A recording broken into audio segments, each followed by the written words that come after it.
إن الحمد لله نحمده ونستعينه ونستغفره ونؤمن به ونتوكل عليه ونعوذ بالله من شرور أنفسنا ومن سيئات أعمالنا من يهده الله فلا مضل له ومن يضلله فلا هادي له أشهد أن لا إله إلا الله وحده لا شريك له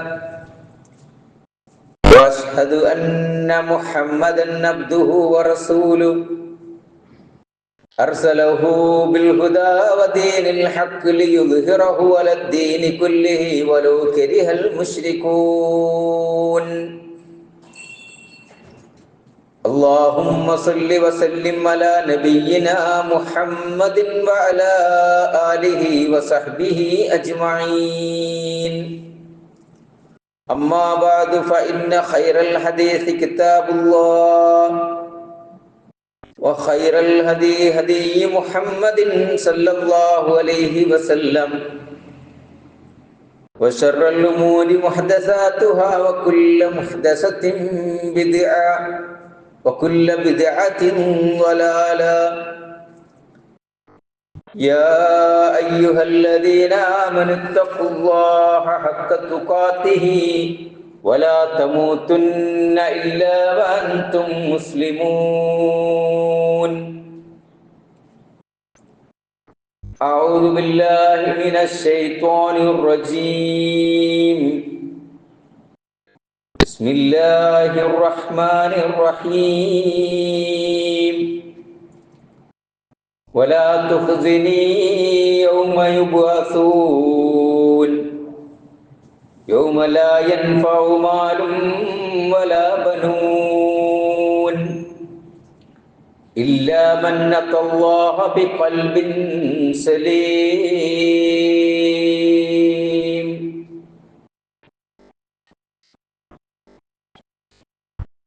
ബഹുമാനരായ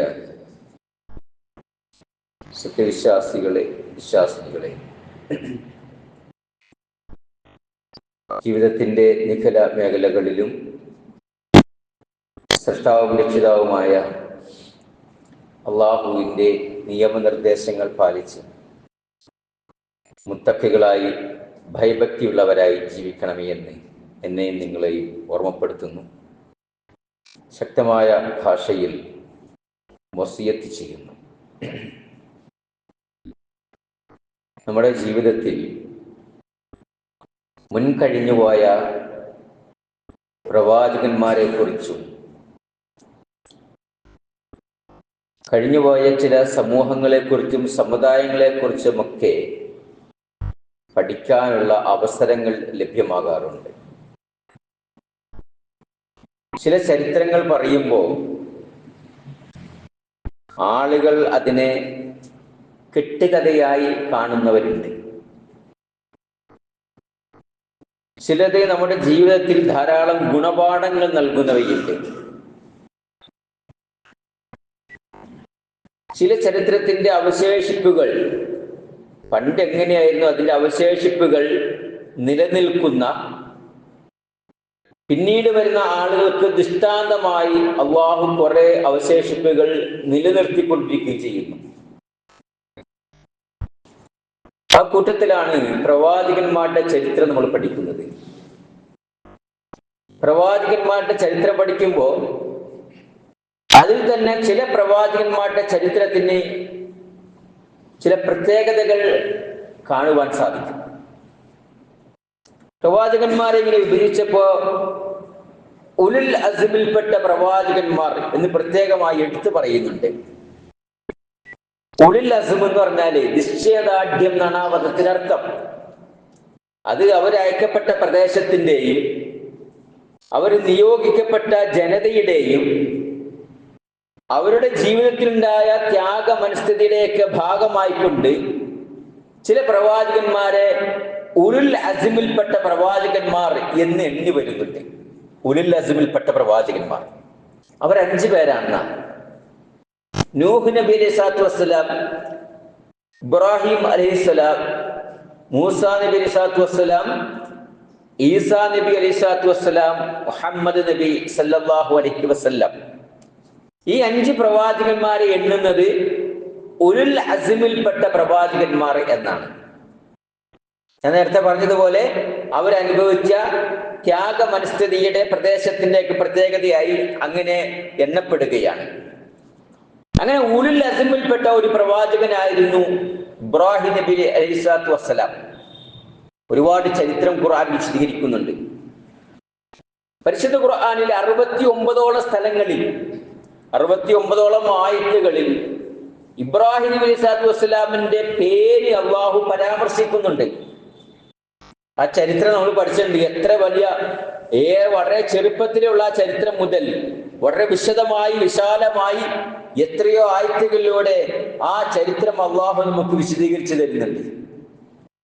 എന്തിനാ അങ്ങനെ വിശദീകരിച്ചു തരുന്നത്?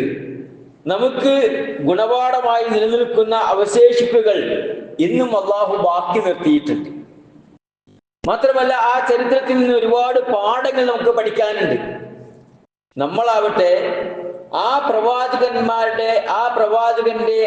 നാമം ഇബ്രാഹിം എന്ന നാമം, അതാ നബിയുടെ നാമമാണല്ലോ ഇബ്രാഹിം. ആ നാമം എത്ര പ്രാവശ്യമാണ് ഉരുവിടുന്നത്? ഓരോ ദിവസവും ആ നാമം ഉരുവിടുന്നുണ്ട്.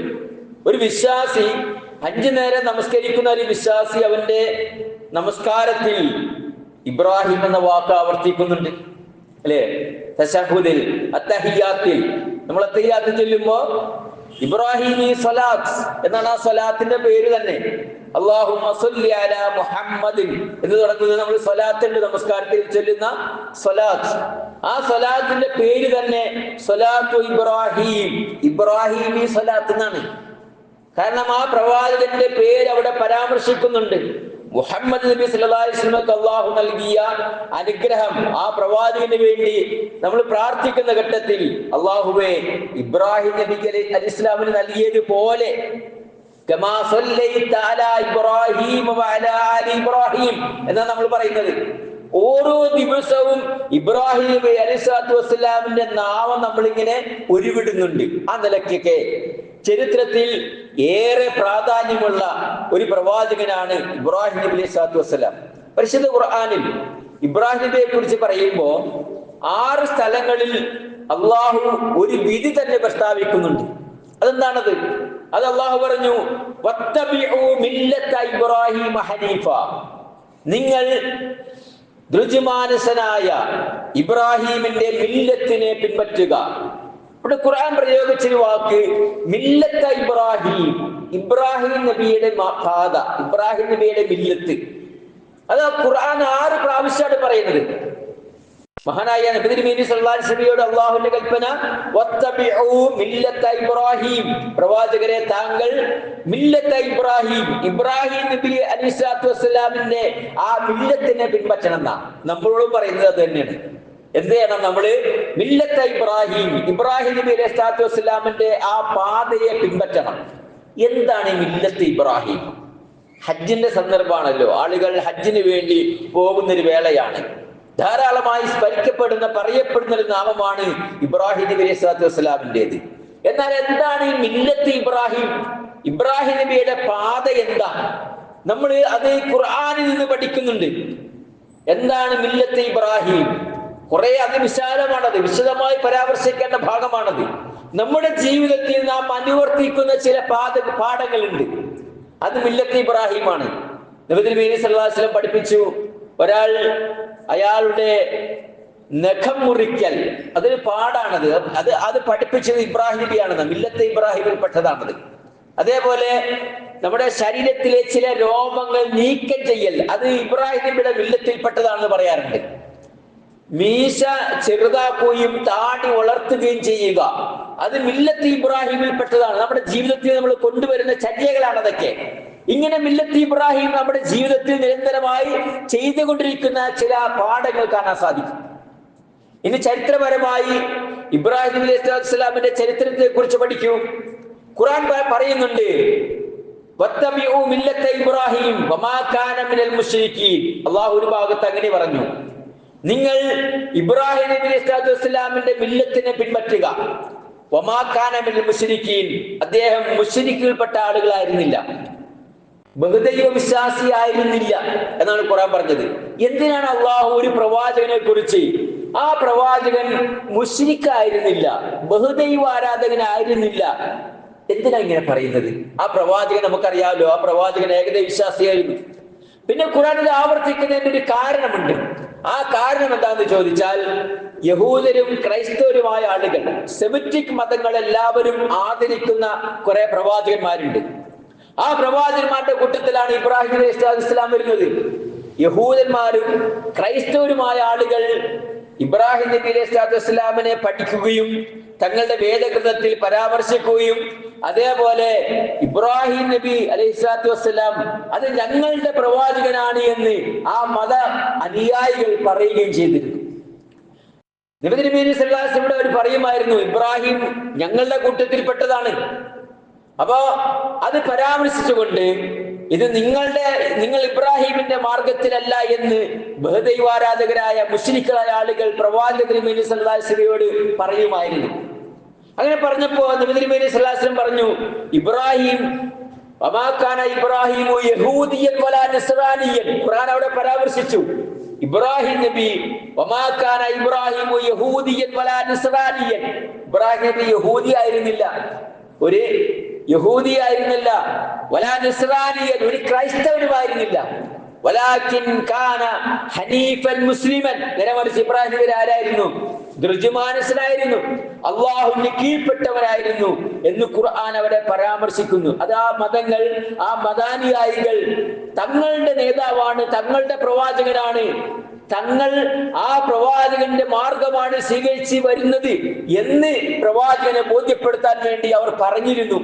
അപ്പൊ അവര് ചെയ്തിരുന്ന ബഹുദൈവ ആരാധന, വിഗ്രഹാരാധന, ഇതിനൊക്കെ ഞങ്ങൾ ഇബ്രാഹിമിന്റെ മാർഗമാണ് സ്വീകരിക്കുന്നത് എന്ന് യഹൂദന്മാരായ ആളുകളും യഹൂദികളും ക്രൈസ്തവരും ഒക്കെ പറഞ്ഞ് പ്രചരിപ്പിച്ചിരുന്നു. അതിന് മറുപടിയായിട്ടാണ് പരിശുദ്ധ ഖുർആൻ പറഞ്ഞത്, വമാ കാന ഇബ്രാഹിമു യഹൂദിയൻ വലാ നസ്റാനിയൻ. ഇബ്രാഹിം നബി യഹൂദിയോ ക്രൈസ്തവനോ ആയിരുന്നില്ല എന്ന് പരിശുദ്ധ ഖുർആനിൽ ഇബ്രാഹിം നബി അലൈഹി വസല്ലമിന്റെ ഒരുപാട് ഗുണഗണങ്ങൾ, പ്രത്യേകതകൾ എടുത്തു പറയുന്നുണ്ട്. അള്ളാഹു പറഞ്ഞു, ഇന്ന ഇബ്രാഹിമ ഉമ്മത്തൻ ഖാനിത്തൻ ലില്ലാഹ്. നിശ്ചയമായും ഇബ്രാഹിം ഉമ്മത്തൻ, ഒരു ഉമ്മത്തായിരുന്നു. ഉമ്മത്ത് എന്ന വാക്ക് സമുദായം എന്നാണ് ആ വാക്കിനർത്ഥം, ഒരു സമൂഹം എന്നാണ്. ഒരു വ്യക്തിയാണല്ലോ നമ്മളൊക്കെ ഓരോ വ്യക്തികളാണ്. നമ്മളുടെ വ്യക്തിപരമായി നമ്മൾ ഒരുപാട് നിർവഹിക്കുന്ന ധാരാളം കാര്യങ്ങളുണ്ട്. അതിനപ്പുറമായിക്കൊണ്ട് ചില വ്യക്തികൾക്ക് ചില പ്രത്യേകതകൾ ഉണ്ടാകും. അവര് ആ വ്യക്തിത്വത്തെക്കാൾ അധികമായിക്കൊണ്ട് ധാരാളം കാര്യങ്ങൾ ഈ സമൂഹത്തിൽ ചെയ്യുന്നവരുണ്ടാകും. ചില ആളുകൾ അങ്ങനെയാണ്, എന്തോ ഒരു കാര്യങ്ങളാണ് ചെയ്യുന്നത്. അവരുടെ ജീവിതത്തിനിടയിൽ ഒരുപാട് കാര്യങ്ങൾ അവരുടെ കുടുംബപരമായിട്ടും സമൂഹപരമായിട്ടും അതേപോലെ മൊത്തത്തിൽ സമൂഹത്തിലുള്ള നന്മകളൊക്കെയായി എന്തെല്ലാം കാര്യങ്ങൾ ചെയ്യുന്ന ആളുകളുണ്ട്. അവർക്ക് ചില പ്രത്യേകതകൾ ഉണ്ടാകും. ആ നിലയ്ക്ക് ഇബ്രാഹിം നബിയെ കുറിച്ച് അള്ളാഹു പറഞ്ഞു, ഇന്ന ഇബ്രാഹിമ കാന ഉമ്മത്തൻ. ഇബ്രാഹിം നബി ഒരു വ്യക്തിയല്ല, നേരെമറിച്ച് ഒരു സമുദായമാണ്. അങ്ങനെ പറയാൻ കാരണം, ഉമ്മത്ത് എന്ന് പറയാൻ കാരണം, ഇബ്രാഹിം നബി അലൈഹി സ്വലാത്തു വസ്സലാം ഒരു സമൂഹം നിർവഹിക്കേണ്ട കാര്യങ്ങൾ അദ്ദേഹം ഒറ്റക്ക് നിർവഹിച്ചു എന്നാണ്. ഒറ്റക്ക് നിർവഹിച്ചു. അതുകൊണ്ടാണ് ഖുർആൻ പരാമർശിക്കുന്നത്, ഇന്ന ഇബ്രാഹിമ ഉമ്മത്തൻ. ഇബ്രാഹിം നബി അലൈഹി സ്വലാത്തു വസ്സലാം ഒരു സമൂഹം തന്നെയാണ്. ആ സമൂഹം നിർവഹിക്കേണ്ട മുഴുവൻ കാര്യങ്ങളും ഏറ്റെടുത്ത് നിർവഹിച്ച വ്യക്തിയാണ് ഇബ്രാഹിം നബി അലൈഹി സ്വലാത്തു വസ്സലാം. ഖാനിത്തൻ ലില്ലാഹ്, അള്ളാഹുവിന് കീഴ്പ്പെട്ടവനായിരുന്നു. നമ്മൾ ഗുണപാഠങ്ങൾ ഏതാന്ന് ചോദിച്ചാൽ, ഒരു പ്രവാചകനിൽ നിന്ന് പാഠം പഠിക്കുമ്പോൾ അദ്ദേഹം സഹിച്ച ത്യാഗങ്ങളുണ്ട്, അള്ളാഹുവിന്റെ മാർഗത്തിൽ നിർവഹിച്ച കാര്യങ്ങളുണ്ട്, പ്രബോധന പ്രവർത്തനങ്ങളുണ്ട്, തന്റെ കുടുംബത്തെ ചേർത്ത് നിർത്തിയതുണ്ട്.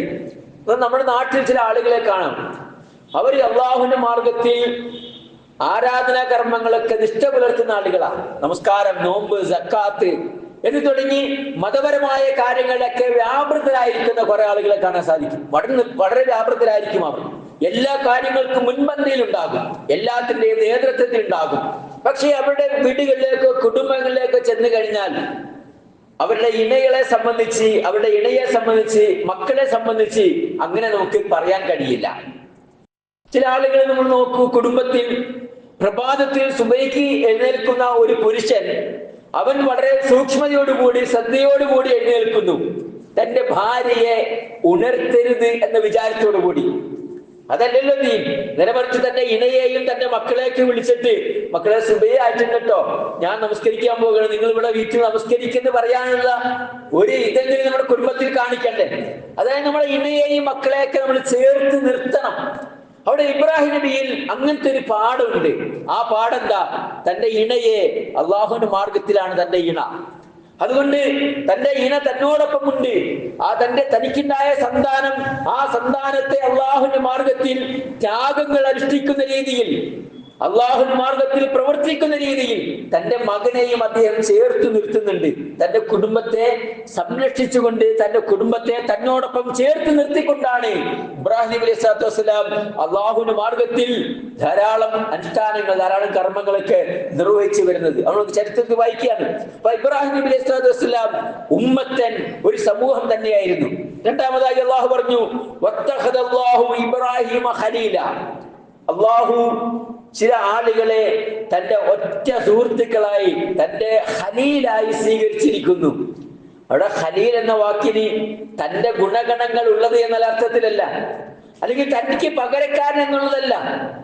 നേരെ മറിച്ച് തന്നോടൊപ്പം താൻ കൽപ്പിച്ച കാര്യങ്ങൾ പരിപൂർണമായി നിർവഹിച്ച ഒരു വ്യക്തി നിലക്കാണ് അവിടെ ഖലീൽ എന്ന വാക്ക് ഉപയോഗിച്ചിരിക്കുന്നത്. മഹാനായ പ്രവാചകൻ തിരുമേനി സല്ലല്ലാഹു അലൈഹി വസല്ലം ഒരിക്കൽ പറയുന്നുണ്ട്, ഇന്നല്ലാഹ ഇത്തഖദനി ഖലീല. അള്ളാഹു എന്നെ അവന്റെ ഖലീലായി സ്വീകരിച്ചിട്ടുണ്ട്, അവന്റെ ഉറ്റ ചങ്ങാതിയായി സ്വീകരിച്ചിട്ടുണ്ട്. കമാ ഇത്തഖദ ഇബ്രാഹിമ ഖലീല. ഏതുപോലെ എന്നറിയോ? ഇബ്രാഹിം നബിയെ ഖലീലായി സ്വീകരിച്ചതുപോലെ എന്ന് ഇവിടെ ഖുർആൻ പറഞ്ഞു, വത്തഖദല്ലാഹു ഇബ്രാഹിമ ഖലീല. അള്ളാഹുവിന്റെ ഉറ്റ ചങ്ങാതിയാണ് ഇബ്രാഹിം നബി. അത് വലിയൊരു പദവിയാണത്. അള്ളാഹു ആ പദവി ഇബ്രാഹിം നബിക്ക് നൽകിയാണ്.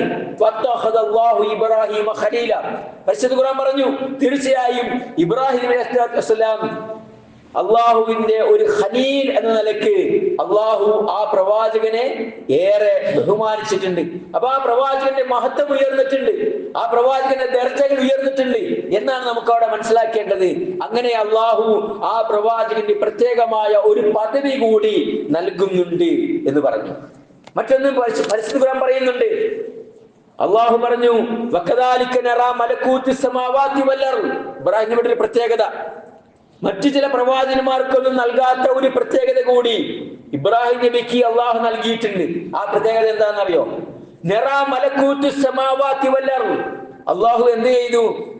ഈ ആകാശഭൂമികളുടെ ചില രഹസ്യങ്ങൾ ഇബ്രാഹിം നബിക്ക് അള്ളാഹു കാണിച്ചു കൊടുത്തിട്ടുണ്ട്. എന്ന് പറഞ്ഞാൽ സൃഷ്ടിപ്പിന്റെ ചില രഹസ്യങ്ങൾ അള്ളാഹു ഇബ്രാഹിം നബിക്ക് നൽകുകയുണ്ടായി എന്ന്. ഒരിക്കൽ ഇബ്രാഹിം നബി അലൈഹി സ്വലാം അള്ളാഹുവിനോട് ചോദിക്കുന്ന ഒരു ചോദ്യം ഖുർആൻ ഉദ്ധരിക്കുന്നുണ്ട്. ഖുർആൻ ഉദ്ധരിക്കുന്നുണ്ട്. അത് ഇബ്രാഹിം നബിയുടെ ഒരു ചോദ്യം, അള്ളാഹുവേ, എപ്രകാരമാണ് നീ മരണപ്പെട്ടവരെ ജീവിപ്പിക്കുന്നത്? കൈഫ നുഹിയൽ മൗത. എങ്ങനെയാണ് ഈ മരണപ്പെട്ടവരെ ജീവിപ്പിക്കുന്നത് എന്നൊരു ചോദ്യം ഇബ്രാഹിം നബി ചോദിക്കുന്നത് പരിശുദ്ധ ഖുർആൻ ഉദ്ധരിക്കുന്നുണ്ട്. അത് ഖുർആൻ ഉദ്ധരിക്കുകയാണത്. എന്നിട്ട് അള്ളാഹു പറഞ്ഞു ഇബ്രാഹിം നബിയോട്, നീ ഒരു പക്ഷിയെ കൊണ്ടുവരിക, ആ പക്ഷിയെ അതിന്റെ 4 ഭാഗങ്ങളാക്കി 4 സ്ഥലങ്ങളിൽ നിക്ഷേപിക്കുക. അപ്പോൾ അതിനെ വിളിക്കുമ്പോൾ അത് നിന്റെ അരികിലേക്ക് എത്തുന്നതായി നിനക്ക് കാണാം. അവിടെ അള്ളാഹു ചില രഹസ്യങ്ങളുടെ ചുരുളുകൾ മഹാനായ ഇബ്രാഹിം നബിക്ക് കാണിച്ചു കൊടുക്കുകയാണ്. ആകാശഭൂമികളുടെ ചില ദൃഷ്ടാന്തങ്ങൾ, ചില രഹസ്യങ്ങളൊക്കെയും അള്ളാഹു ആ പ്രവാചകന് കാണിച്ചു കൊടുത്തിട്ടുണ്ട്. അങ്ങനെയൊക്കെ ചില പ്രത്യേകമായ പദവികൾ നൽകിയാണത്. ചില പ്രത്യേകമായി ആദരിക്കുകയാണ് ആ പ്രവാചകനെ. ആ നിലക്കും ആ പ്രവാചകൻ ഉലുൽ അസ്മിൽപ്പെട്ട പ്രവാചകൻ എന്ന നിലയ്ക്ക് ചില പ്രത്യേകമായ പദവികൾ ഇബ്രാഹിം നബിക്ക് അള്ളാഹു നൽകിയിട്ടുണ്ട്. ഇബ്രാഹിം അല്ലദീ വഫ എന്ന് ഖുർആൻ വേറെ ഭാഗത്ത് പറയുന്നുണ്ട്.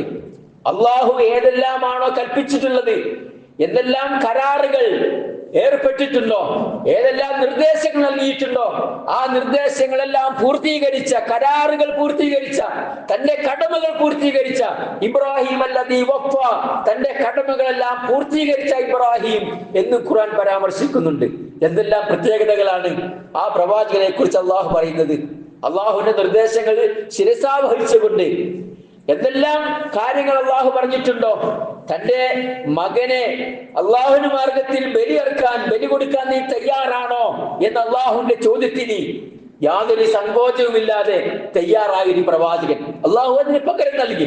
അപ്പൊ ആ നിലക്ക് അള്ളാഹു നൽകിയിട്ടുള്ള എല്ലാ കരാറുകളും ആ കരാറുകളൊക്കെ പൂർത്തീകരിച്ച ഒരു പ്രവാചകനായിരുന്നു ഇബ്രാഹിം നബി സ്വല്ലല്ലാഹു അലൈഹി വസല്ലം. മറ്റൊന്ന് വത്തഖദു മില്ലത ഇബ്രാഹിം ഹനീഫ. അതുകൊണ്ട് അള്ളാഹു പറഞ്ഞു, ദൃഢമാനസനായ വക്രതയില്ലാത്ത ഏത് സന്ദർഭത്തിലും നേരായ മാർഗത്തിൽ മാത്രം ചരിച്ച ആ പ്രവാചകന്റെ മില്ലത്തിനെ, ആ വഴികളെ നിങ്ങൾ പിൻപറ്റണമെന്ന് അള്ളാഹു നമ്മോട് ആവശ്യപ്പെട്ടു. ആ പ്രവാചകന്റെ മില്ലത്താണ് നമ്മൾ ഇന്നും സ്വീകരിച്ചു വരുന്നത്. ഇബ്രാഹിം നബിയുടെ ഏറ്റവും വലിയ പ്രത്യേകത എന്താണെന്ന് ചോദിച്ചാൽ, തന്റെ അള്ളാഹു തന്നെ നൽകിയിട്ടുള്ള ഉത്തരവാദിത്തങ്ങൾ നിർവഹിക്കുന്ന വിഷയത്തിൽ ഒരാളെയും ഭയപ്പെട്ടില്ല എന്നാണ്. ബഹുദൈവ ആരാധനയുടെ ഒരു ലാഞ്ചന പോലും അവശേഷിപ്പിക്കാതെ തൗഹീദ് എന്ന ഇസ്ലാമിന്റെ ഏറ്റവും അടിത്തറയായ വിശ്വാസത്തിന്റെ ഏറ്റവും അടിത്തറ അതാണ് തൗഹീദ്. ആ തൗഹീദ് പ്രചരിപ്പിക്കുന്നതിൽ, അത് വ്യാപകമാക്കുന്നതിൽ, ജനങ്ങളിലേക്ക് എത്തിക്കുന്നതിൽ യാതൊരു സങ്കോചവും ഒരു പ്രയാസവും അദ്ദേഹത്തിൽ ഉണ്ടായില്ല. എന്തെല്ലാം ത്യാഗങ്ങളാണ് സഹിച്ചത്, എന്തെല്ലാം തന്ത്രങ്ങളാണ് പ്രയോഗിച്ചത്. സൂര്യാരാധകരെ, അതേപോലെ നക്ഷത്രങ്ങൾ ആരാധിക്കുന്നവരോട്, ചന്ദ്രനെ ആരാധിക്കുന്നവരോടൊക്കെ ഇത് ആരാധ്യ വസ്തുക്കളല്ല കൂട്ടരെ, നേരെ മറിച്ച് നിങ്ങൾ അള്ളാഹുവിനെയാണ് ആരാധിക്കേണ്ടത് എന്ന് പറയാൻ വേണ്ടി എന്തെല്ലാം തന്ത്രങ്ങളാണ് മഹാനായ ഇബ്രാഹിം നബി ഉപയോഗിച്ചത്. അതേപോലെ വിഗ്രഹാരാധനയുടെ നിരർത്ഥകത ബോധ്യപ്പെടുത്താൻ വേണ്ടി വിഗ്രഹങ്ങളെ ആരാധിച്ചു വന്നിരുന്ന തന്റെ പിതാവടക്കമുള്ള ആ ജനതയെ അള്ളാഹുവിന്റെ മാർഗത്തിലേക്ക് കൊണ്ടുവരാൻ വേണ്ടി എന്തെല്ലാം ത്യാഗങ്ങൾ അനുഷ്ഠിക്കേണ്ടി വന്നു. അവസാനം ആ ജനത ആ പ്രവാചകനെ തീരെ വലിച്ചെറിയേണ്ടി വന്നു. തന്റെ പിതാവ് വിറകുമായിട്ട് വരുന്നത് ആ പ്രവാചകൻ കാണുന്നുണ്ട്. അത്രയേറെ വിഷമത്തോടുകൂടി, പ്രയാസത്തോടുകൂടി ആ ജനതയുടെ പരീക്ഷണങ്ങൾ ഏറ്റുവാങ്ങിയ ഒരു പ്രവാചകനായിരുന്നു ഇബ്രാഹിം നബി സ്വല്ലല്ലാഹു അലൈഹി വസല്ലം. അത്രയേറെ പ്രത്യേകതകൾ ആ പ്രവാചകനിൽ നമുക്ക് വായിക്കാൻ സാധിക്കും. ഒരുപാട് ഗുണപാഠങ്ങൾ നമുക്ക് ഇതിൽ നിന്നൊക്കെ നമുക്ക് നൽകുകയാണ്. അവസാന ഘട്ടത്തിൽ ഇബ്രാഹിം നബി സ്വല്ലല്ലാഹു അലൈഹി വസല്ലമിന്റെ ഒരു പ്രാർത്ഥനയുണ്ട്. ജീവിതത്തിൽ ഒരുപാട് ത്യാഗങ്ങൾ സഹിച്ച്, ഒരുപാട് പ്രയാസങ്ങൾ സഹിച്ച്, ജീവിതം മുഴുവനും ഏതാണ്ട് 16 വയസ്സ് മുതൽ തന്റെ ജീവിതാന്ത്യം വരെ ഏതാണ്ട് 100-നോടടുത്ത പ്രായത്തിലാണ് തനിക്ക് സന്താനം ഉണ്ടാകുന്നത്. ആ പ്രായം വരെയും അള്ളാഹു തന്നിൽ ഏൽപ്പിച്ച ഉത്തരവാദിത്തങ്ങളൊക്കെ നിർവഹിച്ചുകൊണ്ട് ത്യാഗത്തോടുകൂടി ജീവിച്ച ആ പ്രവാചകൻ അവസാനം അള്ളാഹുവിനോട് പ്രാർത്ഥിക്കുന്ന ഒരു പ്രാർത്ഥനയുണ്ട്. ആ പ്രാർത്ഥന നമുക്ക് വലിയൊരു ഗുണപാഠമാണ്. ആ പ്രവാചകൻ പ്രാർത്ഥിച്ച, അല്ലാഹുവേ വലാ തുഖ്സിനി യൗമ യുബ്അസൂൻ യൗമ ലാ യൻഫഉ മാലും വലാ ബനൂൻ ഇല്ലാ മൻ അത്തല്ലാഹ ബിഖൽബിൻ സലീം. ആ പ്രവാചകന്റെ പ്രാർത്ഥന ഖുർആൻ ഉദ്ധരിക്കുകയാണ്. എന്താണ് പ്രവാചകന്റെ പ്രാർത്ഥന? വലാ തുഖ്സിനി യൗമ യുബ്അസൂൻ. അല്ലാഹുവേ, ജീവിതത്തിൽ ഇത്രയേറെ ത്യാഗങ്ങൾ ചെയ്ത് നിന്റെ മാർഗത്തിൽ ജീവിച്ച് ആരാധനകൾ രക്ഷിച്ച് നീ എന്താണോ കൽപ്പിച്ചിട്ടുള്ളത് ആ കൽപ്പനകളൊക്കെ ശിരസാവഹിച്ചുകൊണ്ടാണ് ഞാൻ ജീവിച്ചത്. എന്നാൽ വലാ തുഖ്സിനി യൗമ യുബ്അസൂൻ, പുനർജീവിപ്പിക്കപ്പെടുന്ന ആ സമയമുണ്ടല്ലോ, നാളെ അള്ളാഹുവിന്റെ അരികിൽ നമ്മൾ എല്ലാവരും പുനർജീവിപ്പിക്കപ്പെടും. രണ്ടാമതൊരു ജീവിതമുണ്ട്. മരണത്തോടുകൂടി മനുഷ്യന്റെ ജീവിതം അവസാനിക്കുന്നില്ല. അത് അള്ളാഹു നൽകുന്നൊരു പാഠമാണ്. ഇസ്ലാം പഠിപ്പിക്കുന്ന സുപ്രധാനമായ ഒരു പാഠമാണത്. ഈ മനുഷ്യന്റെ ജീവിതം എന്ന് പറഞ്ഞാൽ ഈ ജീവിതത്തോടുകൂടി അത് അവസാനിക്കുന്നില്ല. നേരെ മറിച്ച് എന്താണ്? നമ്മുടെ മരണത്തിന് ശേഷം ഒരു പുനർജീവിതമുണ്ട്, ഒരു ബാസുണ്ട്, ഒരു ജീവിതമുണ്ടത്. അതാണ് അൽ ഹയവാൻ, അതാണ് യഥാർത്ഥത്തിലുള്ളൊരു ജീവിതം. ഇബ്രാഹിമിയുടെ പ്രാർത്ഥനയാണ് വലാ തുഖ്സിനി യൗമ യുബ്അസൂൻ. അല്ലാഹുവേ, പുനർജീവിപ്പിക്കുന്ന സന്ദർഭമുണ്ടല്ലോ, ആ സന്ദർഭത്തിൽ ഞാൻ വലാ തുഖ്സിനി, ഞാൻ നിരാശപ്പെട്ടു പോകുന്ന, നിന്ദിനായി പോകുന്ന ഒരവസ്ഥ അല്ലാഹുവേ എനിക്കുണ്ടാക്കല്ലേ. വലാ തുഖ്സിനി, എന്നെ നിന്ദനാക്കി കളയരുത്, പരാജയപ്പെട്ടു പോകരുത് ഞാൻ. നമ്മൾ പലപ്പോഴും ആലോചിക്കാറുണ്ട്, നമ്മുടെ ഈ കർമ്മങ്ങളൊക്കെ അല്ലാഹുവിന്റെ സ്വീകരിക്കപ്പെടുകയും നാളെ പരലോകത്ത് ഇതിനുള്ള പ്രതിഫലമൊക്കെ ഒരുക്കി വെച്ചുകൊണ്ടുള്ള ഒരു സന്തോഷകരമായ ഒരു പുനർജീവിതമാണ് നമ്മളൊക്കെയും ആഗ്രഹിക്കുന്നത്. അള്ളാഹുവിന്റെ അരികിൽ പുനർജീവിപ്പിക്കപ്പെടുമ്പോൾ നമ്മൾ ചെയ്ത കർമ്മങ്ങളൊക്കെ അതിന്റെ പ്രതിഫലം, അതിന്റെ പുണ്യമൊക്കെ, അതിന്റെ പ്രതിഫലമൊക്കെ പ്രദർശിപ്പിക്കുന്ന രീതിയിൽ നമ്മെ അള്ളാഹുവിന്റെ മലക്കുകൾ സ്വീകരിക്കുന്ന രീതിയിൽ സന്തോഷകരമായ ഒരു പുനർജീവിതമാണ് ഓരോ സത്യവിശ്വാസിയും ആഗ്രഹിക്കുന്നത്. ഇവിടെ ഇബ്രാഹിമിയുടെ പ്രാർത്ഥന വലാ തുഖ്സിനി യൗമ യുബ്അസൂൻ, അല്ലാഹുവേ ആ പുനർജീവിത കാലഘട്ടത്തിൽ നീ എന്നെ നിന്ദനാക്കി കളയല്ലേ തമ്പുരാനെ. യൗമ ലാ യൻഫഉ മാലും വലാ ബനൂൻ, ആ ദിവസത്തിന്റെ പ്രത്യേകത ആ പ്രവാചകൻ എടുത്തു പറയുന്നുണ്ട്. യൗമ ലാ യൻഫഉ മാലുൻ വലാ ബനൂൻ, അന്ന് മക്കൾക്കൊന്നും ഒരു ഉപകാരമില്ല, മക്കളെ കൊണ്ടൊന്നും യാതൊരു പ്രയോജനവും അന്ന് ചെയ്യൂല. അന്ന് എനിക്ക് ഇത്ര മക്കളുണ്ടായിരുന്നു, ആ മക്കൾ ഇന്ന കാര്യങ്ങളൊക്കെ ചെയ്തിട്ടുണ്ട് എന്ന രീതിയിൽ ആ മക്കളെ കൊണ്ട് അന്നൊരു പ്രയോജനവും നമുക്കില്ല. മരണാനന്തരം നമുക്ക് പ്രയോജനമുണ്ട് മക്കളെ കുറിച്ച്, ആ മക്കളുടെ പ്രാർത്ഥനയുണ്ട്. പക്ഷെ പുനർജീവിപ്പിക്കപ്പെടുന്ന സന്ദർഭത്തിൽ വലാ യൻഫഉ മാലും വലാ ബനൂൻ, ആ മക്കളെ കൊണ്ടോ നമ്മുടെ സമ്പത്തിനെ കൊണ്ടോ, മാല് നമ്മുടെ ധനം നമുക്ക് പ്രയോജനം ചെയ്തിട്ടുണ്ട്. ജീവിച്ചിരിക്കുന്ന ഘട്ടത്തിൽ നമ്മൾ അതിന്റെ ദാനം ചെയ്തുകൊണ്ട് മരണാനന്തര സന്ദർഭത്തിൽ നമുക്ക് പ്രതിഫലമായി നൽകിയിട്ടുണ്ട്. പക്ഷെ പുനർജീവിപ്പിക്കപ്പെടുന്ന സന്ദർഭത്തിൽ അവിടെ നമ്മുടെ മാല്, ഇത്ര ധനമുണ്ടായത് കൊണ്ടൊരു ഗുണമില്ല, ഇത്ര മക്കളുണ്ടായത് കൊണ്ട് ഗുണമില്ല. അതുകൊണ്ട് അവിടെ ഉപകാരപ്പെടുക മക്കളും ധനവും എന്നെല്ലാം ഉപകാരപ്പെടാത്ത ആ ദിവസത്തിൽ അള്ളാഹുവേ നീ എന്നെ നിന്ദനാക്കി കളയല്ലേ എന്നാണ് ഇബ്രാഹിം നബിയുടെ പ്രാർത്ഥന. നേരെ മറിച്ച് അവിടെ രക്ഷപ്പെടുക ആരാണ്? സുരക്ഷിതമായ, സലീമായ, എല്ലാ നിലക്കും പാപരഹിതനായ, മുഫസ്സിറുകൾ വിശദീകരിക്കുന്ന അങ്ങനെയാണത്, പാപരഹിതമായ മനസ്സോടുകൂടി, തെറ്റുകളൊന്നുമില്ലാത്ത മനസ്സോടുകൂടി, പാപങ്ങൾ മായ്ക്കപ്പെട്ട ഹൃദയത്തോടുകൂടി ആരാണോ പുനർജീവിപ്പിക്കപ്പെടുന്നത്, സലീമായ ഹൃദയത്തോടുകൂടി, കൽബോടുകൂടി ആരാണോ നിന്റെ അരികിൽ വരുന്നത്, അവർക്കൊഴികെ ബാക്കിയുള്ളവർക്കൊന്നും രക്ഷയില്ലാത്ത ആ ദിവസത്തിൽ അള്ളാഹുവേ നീ എന്നെ നിന്ദനാക്കി കളയല്ലേ എന്നാണ് ഇബ്രാഹിം നബി അലൈഹിസ്സലാമിന്റെ പ്രാർത്ഥന എന്ന് നമുക്ക് കാണാൻ സാധിക്കും. വളരെ ഗുണപാഠമുള്ള വലിയൊരു പ്രാർത്ഥനയാണത്. നമ്മുടെ ജീവിതത്തിൽ നമ്മൾ എപ്പോഴും ആഗ്രഹിക്കേണ്ട ഒരു കാര്യമാണത്. നമ്മുടെ കർമ്മങ്ങളൊക്കെ അള്ളാഹുവിനെ സ്വീകരിക്കപ്പെടുന്നുള്ള ആഗ്രഹം. അതേപോലെ പുനർജീവിപ്പിക്കപ്പെടുന്ന വേളയിൽ നാം ചെയ്തു വെച്ച, നാം ഈ ദുനിയാവിൽ നിർവഹിക്കുന്ന എല്ലാ സൽക്കർമ്മങ്ങളുടെയും പ്രതിഫലം നമുക്ക് ലഭ്യമാകണമെന്നുള്ള ആഗ്രഹവും പ്രാർത്ഥനയും ഉണ്ടാകണം. അതാണ് റബ്ബനാ തഖബ്ബൽ മിന്നാ എന്ന പ്രാർത്ഥനയുടെ ആശയം. വിശുദ്ധ കഅബാലയം പടുത്തുയർത്തിയതിനു ശേഷം മഹാനായ ഇബ്രാഹിം നബിയും ഇസ്മായിൽ നബിയും അലൈഹിസ്സലാത്തു വസ്സലാം ആ രണ്ട് പ്രവാചകന്മാരും നടത്തുന്ന പ്രാർത്ഥന ഖുർആൻ ഉദ്ധരിച്ചത് എന്താ? റബ്ബനാ തഖബ്ബൽ മിന്നാ. അവർ പ്രാർത്ഥിച്ചിരുന്നു, അള്ളാഹുവേ ഞങ്ങളിൽ നിന്നും ഈ മഹത്തായ കർമ്മം സ്വീകരിക്കണമേ നാഥ. നമ്മൾ എന്ത് കർമ്മം ചെയ്താലും, ഏത് ചെറിയ സൽക്കർമ്മങ്ങൾ ചെയ്താലും എന്ത് വേണം? ആ കർമ്മങ്ങൾ സ്വീകരിക്കപ്പെടാൻ വേണ്ടി അള്ളാഹുവിനോട് നമ്മൾ പ്രാർത്ഥിക്കണം. റബ്ബനാ തഖബ്ബൽ മിന്നാ, അള്ളാഹുവേ ഞങ്ങളിൽ നിന്നും, ഞങ്ങളിൽ നിർവഹിച്ച, ഞങ്ങളിൽ ചെയ്ത സൽക്കർമ്മങ്ങൾ ഞങ്ങളിൽ നിന്നും സ്വീകരിക്കണമേ നാഥ എന്ന പ്രാർത്ഥന നമുക്കുണ്ടായിരിക്കണം.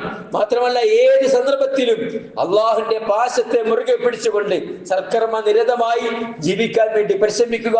പ്രവാചകന്മാരുടെ ചരിത്രത്തിൽ നിന്ന് ഗുണപാഠം ഉൾക്കൊണ്ടുകൊണ്ട് അത് നമ്മുടെ ജീവിതത്തിൽ എന്തെല്ലാം ഗുണങ്ങൾ ഉണ്ടാക്കാൻ പറ്റുമോ ആ ഗുണങ്ങളെല്ലാം ഉണ്ടാക്കിക്കൊണ്ട് ഏറ്റവും സംശുദ്ധമായ, മാതൃകാപരമായ ജീവിതം നയിക്കാൻ വേണ്ടി പരിശ്രമിക്കുക. അള്ളാഹു തൗഫീഖ് നൽകി അനുഗ്രഹിക്കുമാറാവട്ടെ.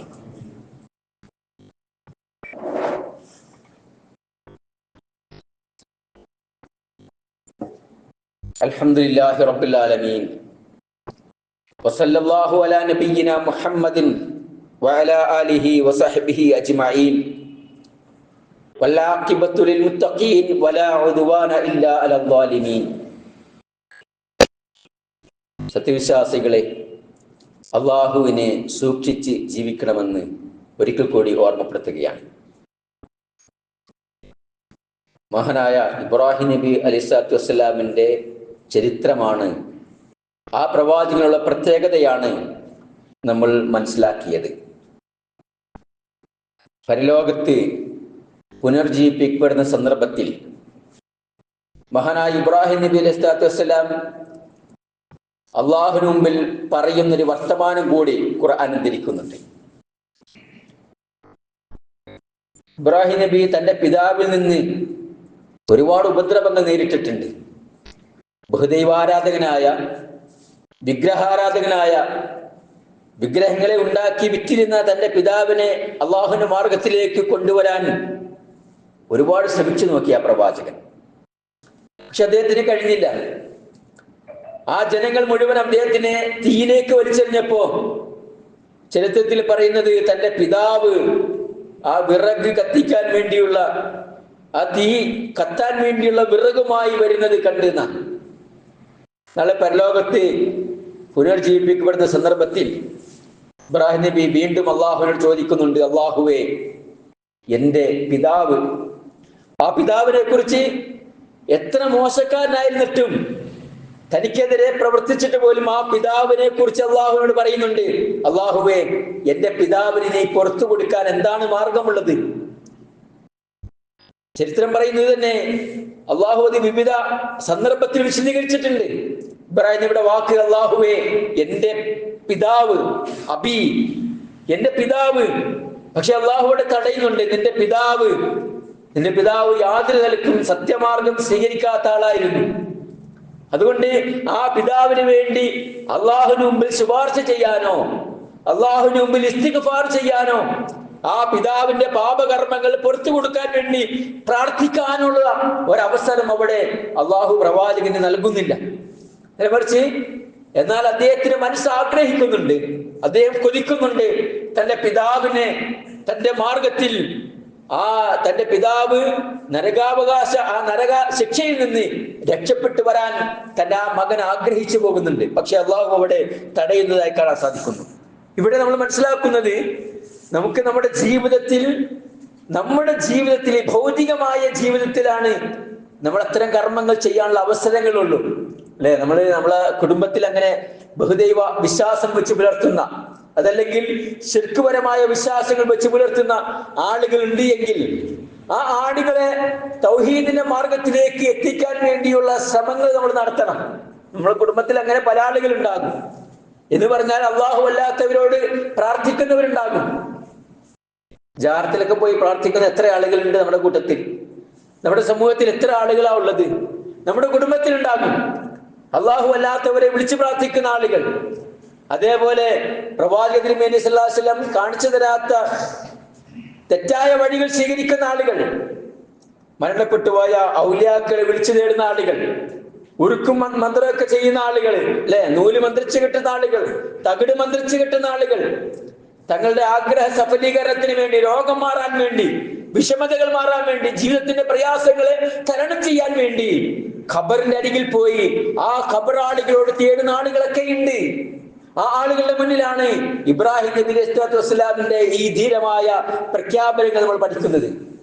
അപ്പൊ ആ ജനതയെ തീർത്തും ബഹുദൈവ ആരാധനയിൽ മുഴുകി ജീവിച്ചിരുന്ന, വിഗ്രഹാരാധന മുഴുകി ജീവിച്ചിരുന്ന പ്രവാചകൻ തിരുമേനി സല്ലല്ലാഹു അലൈഹി വസല്ലം മക്കയിൽ വരുന്ന ഘട്ടത്തിൽ വിശുദ്ധ കഅബാലയത്തെ എങ്ങനെയാണ് സംശുദ്ധമാക്കുന്നത്, ശുദ്ധമാക്കുന്നത് എങ്ങനെയാണ്?